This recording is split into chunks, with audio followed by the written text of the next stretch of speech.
Halo, selamat siang dari Jogja, saya Andi dari Jawara Media. Ini bulan September 2023. Dan kalau kita amati harga SSD sekarang ini sudah sangat-sangat terjangkau ya, baik yang SATA maupun yang NVMe. Dan menurut saya sudah mulai bisa menggeser dominasi harddisk sebagai storage utama, baik untuk notebook maupun PC kalian. Nah, seiring dengan turunnya harga, otomatis juga market share-nya semakin luas. Hampir semua kalangan sudah bisa mengadopsi teknologi SSD karena harganya sudah sangat murah, bahkan bisa lebih murah dibandingkan harddisk dengan kapasitas yang sama. Nah, seiring dengan luasnya market share itu, pertanyaan-pertanyaan seputar SSD juga semakin marak ya. Banyak banget pertanyaan yang masuk ke saya, terutama untuk SSD yang tipe NVMe. Karena ada beberapa parameter yang mungkin masih sedikit membingungkan buat sebagian dari kalian. Ya, di video ini kita akan rangkum beberapa pertanyaan yang paling sering masuk ke kita ya. Yang pertama adalah tentang gennya. Jadi kalau di kemasan SSD pasti ada tulisannya yang NVMe ya.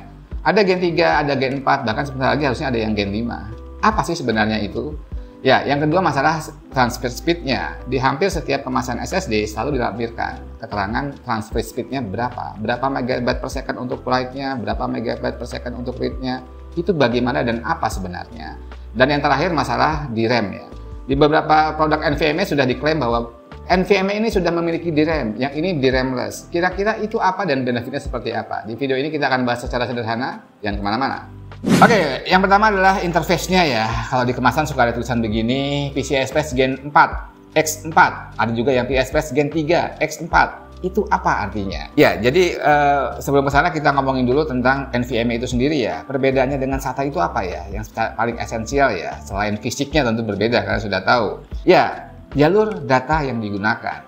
Kalau SSD SATA, baik yang SATA beneran ataupun SATA M.2 itu juga ada ya, bentuknya kayak gini cuma SATA ya. Itu menggunakan jalur SATA yang memang dikhususkan untuk jalur data ya. Jalur yang sama juga yang digunakan ketika kita menggunakan harddisk konvensional. Sedangkan NVMe itu menggunakan jalur PCI Express, jalur yang sama yang digunakan oleh VGA card. Nah, jalur PCI Express ini menawarkan bandwidth yang jauh lebih besar dibandingkan jalur SATA. Dan jalur PCI Express ini juga mengalami evolusi dari mulai Gen 1, Gen 2, sekarang ada Gen 3, Gen 4, bahkan sudah ada yang Gen 5. Nah, setiap generasi yang lebih baru itu menawarkan bandwidth yang lebih besar. Seperti kita contohkan Gen 3 ya. Itu secara teori per X1-nya itu adalah 1000 MB per second, kurang lebih segitu bandwidthnya. Sedangkan yang Gen 4 itu per X1-nya adalah 2000 MB per second. Nah, X4 yang ada di keterangan di belakang generasinya itu adalah banyaknya jalur yang bisa digunakan oleh SSD tersebut. Seperti contohnya ini, Gen 4, X4. Berarti dia bisa menggunakan jalur Gen 4, 2000 Mbps per second dikalikan 4 jalur. Jadi totalnya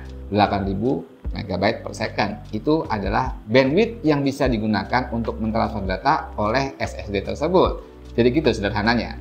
Ya, berikutnya adalah kecepatan ya. Biasanya di-highlight juga oleh produsen SSD untuk point of selling produk mereka, read speed-nya berapa, write speed-nya berapa. Ya, jadi kalau kita kembali ke tadi ya, PCI Express Generation ya, apakah ketika NVMe Gen 4 itu pasti lebih kencang dibandingkan PCI Express Gen 3? Jawabannya tidak. Bisa sama, bahkan bisa lebih lambat yang Gen 4. Karena tadi saya bilang ya, itu adalah jalur yang bisa dipakai oleh NVMe tersebut. Gen 3 dan Gen 4 itu jalurnya yang bisa dipakai. Sedangkan kemampuan si SSD ini untuk bisa menggunakan jalur itu tidak tergantung oleh generasinya. Cuman tergantung juga oleh kecepatan NAND flash yang digunakan dan juga controller yang digunakan. Jadi kalau kita ngomong read speed itu apa, write speed itu apa, ya kalau kita ngomong read speed adalah kecepatan untuk dibaca ya. Jadi ketika data disimpan di SSD dan dibaca, kecepatan bacanya itu adalah read speed yang biasa mereka klaimkan. Sedangkan write speednya adalah ketika kita menulis atau mengcopy data ke SSD tersebut. Kemampuan kecepatan menulis ke dalam NAND flash-nya itu yang mereka klaim sebagai write speed-nya. Yang biasa ditampilkan adalah maksimum read dan write speed-nya. Jadi begitu, kecepatan itu tidak selalu bergantung pada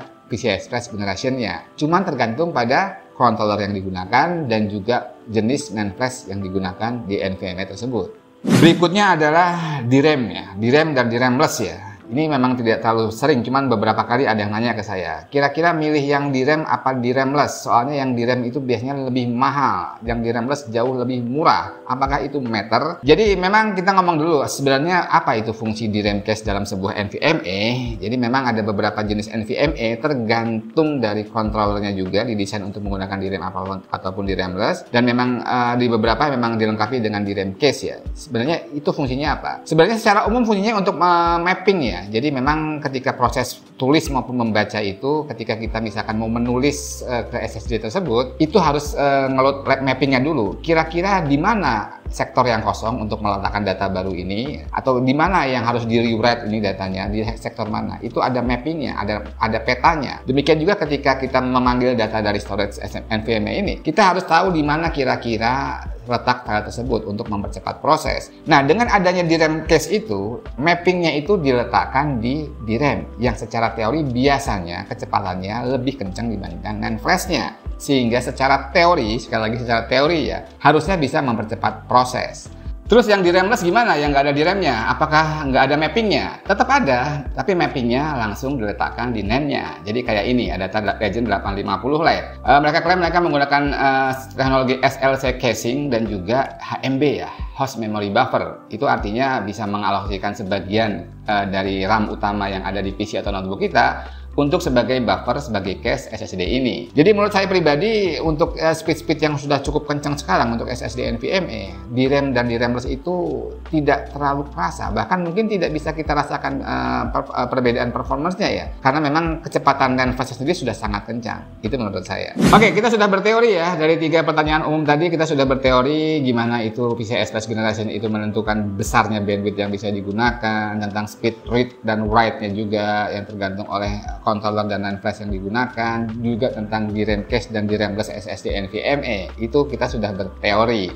Dan yang jadi masalah, produsen SSD itu selalu men-setting harga yang lebih tinggi untuk fit yang lebih tinggi, walaupun dia memiliki interface yang sama. Sebagai contoh untuk Gen 4x4 ya, NVMe ya, kan ada yang 3.500 doang speednya, ada yang 4.000, 5.000, ada juga yang 7.000 lebih, dan itu biasanya beda harganya cukup jauh dan cukup lumayan. Begitu juga dengan adanya DRAM dan DRAM cache ya, biasanya yang ada DRAM cache-nya juga harganya jauh lebih mahal dibandingkan yang DRAM-less. Ya, kita akan menguji ini, sebuah SSD dari Adata, serinya Legend 850 Lite, ini 1 tera, ada 2 tera juga, dan kita akan lihat perbedaannya apabila kita bandingkan dengan SSD dengan spesifikasi lebih tinggi ya. Jadi ini secara spesifikasi ini adalah PCIe Gen 4x4 interface ya, PCIe Gen 4x4 dengan claim speed untuk read-nya sampai 5.000-an dan write-nya 4.000-an, dan ini menggunakan controller Silicon Motion 2269XT yang secara controller memang didesain untuk tidak menggunakan DRAM, DRAM-less ya. Tadi saya bilang kalau nggak ada DRAM-nya berarti mappingnya ada di NAND flash-nya. Kita akan bandingkan dengan sebuah SSD yang secara claim speed lebih tinggi dan juga memiliki DRAM cache. Kira-kira bedanya segimana sih kalau kita bandingkan untuk skenario harian? Yuk kita coba.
Oke, sudah kita lihat tadi beberapa benchmark singkat untuk melihat gimana sih perbedaannya kalau kita gunakan untuk skenario harian SSD 850 Lite ini. Kalau kita bandingkan dengan SSD yang secara spesifikasi lebih tinggi, kita gunakan ini SSD ADATA juga, GAMIX S70 Blade, yang secara claim speed juga lebih tinggi dan juga dilengkapi di RAM case ya. Tadi di awal kita coba dengan Synthetic Benchmark ya, Crystal Benchmark memang kelihatan S70 Blade-nya lebih kenceng ya, read-nya sampai 2000-an Mbps lebih kenceng, write-nya juga lebih kenceng sekitar 800-900 MB per second. Dan kalau kita tadi juga Synthetic Benchmark kedua kita pakai 3D Max Storage Benchmark, itu juga skornya lebih tinggi ya, beda 400-an poin ya untuk skor 3D Max Storage Benchmark-nya. Terus berikutnya kita mencoba beberapa skenario harian ya, kita mencoba mengcopy file besar dari sourcing SSD Gen 4 juga, dan ternyata waktu yang diperlukan untuk write, untuk menulis ke SSD ini itu cuma beda sekitar 2 detikan lebih lambat dibandingkan si GAMIX S70 Blade. Memang lebih kenceng yang GAMIX S70 Blade, cuma 2 detik ya untuk file sebesar 60-an giga. Ya, selanjutnya kita coba beberapa aplikasi ya. Kita mencoba ngeload beberapa game AAA, dan di 3 game yang kita coba tadi, waktu loading gamenya nggak ada bedanya, sama, nggak ada bedanya. Jadi perbedaan 2000 Mbps di Synthetic Benchmark tadi tidak tercermin sama sekali ketika kita membaca file yang cukup besar untuk ngeload game AAA, ketika tadi kita contohkan dengan ngeload 3 game AAA tadi. Jadi gitu ya, kesimpulannya memang tidak semua teori itu bisa kita rasakan benefitnya. Kalau harganya sama sih nggak jadi masalah. Cuma kalau kita ngomong perbedaan harga yang cukup lumayan, buat kalian yang memang runnya mepet-mepet untuk merakit PC atau mencari SSD storage, saya tidak terlalu menyarankan untuk mencari yang paling cepat ya. Kenapa? Karena tidak semua yang mereka teorikan itu, yang mereka infokan itu bisa kita rasakan benefitnya. Ngapain kita beli ngeluarin uang lebih banyak kalau kita tidak bisa merasakan benefitnya? Mendingan kita gunakan untuk hal-hal yang mungkin bisa lebih dirasakan benefitnya. Gitu aja. Untuk info harga aja ya, kayak yang 850 Lite ini satu terakhir sekitar 700 ribuan, sedangkan yang Blade ini sekitar 1 jutaan ya. Jadi kurang lebih bedanya sekitar 300 sampai 350 ribu lebih mahal yang S70 Blade.